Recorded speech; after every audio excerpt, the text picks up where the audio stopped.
Welcome, and I'm happy to report that we have a 100% success rate with the 113 people we served last year. Every family who completed our program was able to move into their own home. We added our rental assistance program that helped another 35 families get a fresh start. Your church's ministry is doing great things, and I'm excited that you'll spend a couple minutes learning how it all comes together. Hi, I'm Tom Sherman. I'm the president of the Board of Trustees of the Salem Interfaith Hospitality Network, and I've been a volunteer through my congregation with the network for about 12 years. The mission of Salem Interfaith Hospitality Network states that we are congregations practicing hospitality to stand together against homelessness and see lives changed, including our own. And I know my life has changed through this work, and I hope yours has too, in a really good way. I'm a volunteer coordinator here at First United Methodist Church for Interfaith, and I just joined a group. There are 4 of us here that do it. I just feel like I have to give back to the people around me that are homeless. I work in a school, and so I have a lot of these kids in my classes, and that's why I do it. Okay, what I do at Interfaith Hospitality Network is I make a dinner.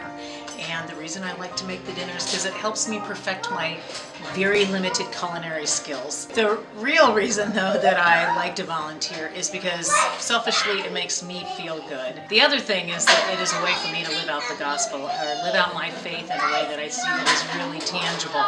And so it gives me that opportunity to do that and to be with some really awesome volunteers and with families who are very appreciative of all the things that we do for them. The ministry is shared with the entire community, with churches hosting 3 to 4 times a year. Each week on a rotating basis, congregations like yours open their places of worship to provide meals, shelter, and compassionate assistance to families facing homelessness. We also provide transportation for families to be picked up from church in the morning and then brought back after a hard day of work or school.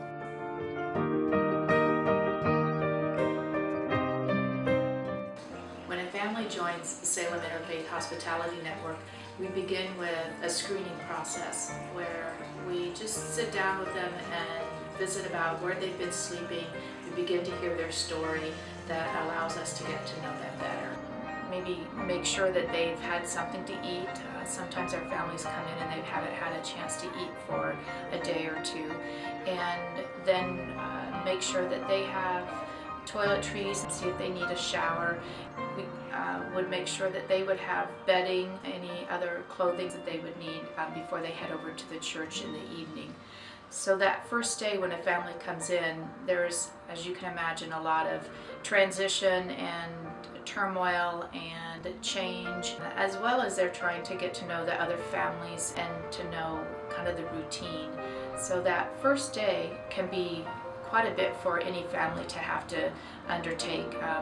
And so when they are able to get to the church and can be greeted by volunteers, and it's very hospitable there, then it kind of sets the tone for them and gets them started in the process of being here at a shelter.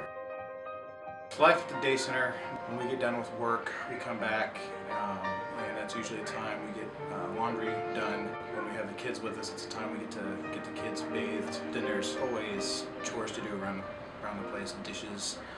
And then there's meeting with Julie, going over our family plans, working out goals.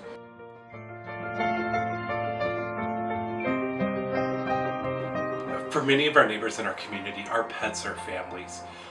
We all know that homelessness is hard, and it's even harder on children. Our parents are forced to make the choice for their children. Do we keep our family together, or do we give up our dog or our cat? It's more than a family should go through. In October of this year, we opened our PetSmart Promise facility, our on-site facility where the entire family can stay together, including the furry family members.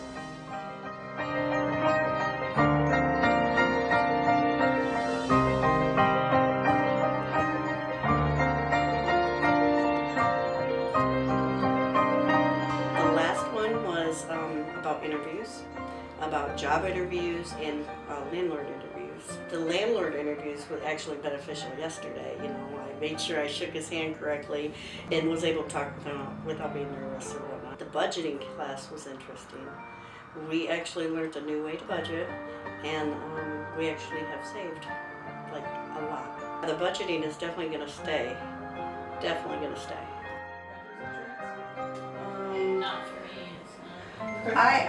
I thought it, yeah, but only because I've lived 10 years with insurance on my house, you know. Yeah. So it's kind of a given for me, Sure. but it might be just, I've done it for 10 years, Yeah. you know, so, and most renters require it now anyway. Yeah, some landlords do and some don't. I mean, you kind of go either way because, I mean, depending on your values again and how much risk you want to take, right? So if you go and you rent without renter's insurance and the apartment catches on fire and you lose everything, that, you know, $50 a month or whatever it ends up being is going to be worth a lot more than having to replace it.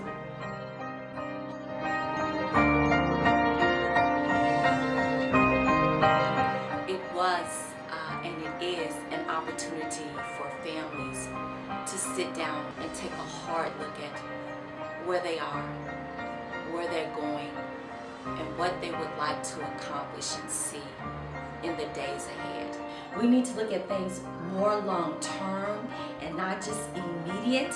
And that was one thing that that program really helped us to see, okay? They said that they will pay rent, or this voucher program is here for us 5 to 6 months, where they would pay a great portion, we would pay a small portion. Now what we're gonna do with the rest of the money? So literally it allowed us to say, okay, we're gonna take bulks of money and put it away. So when this program ends, that it won't be the end of us. It won't be that, you know, we shut down. No, we've learned a lot.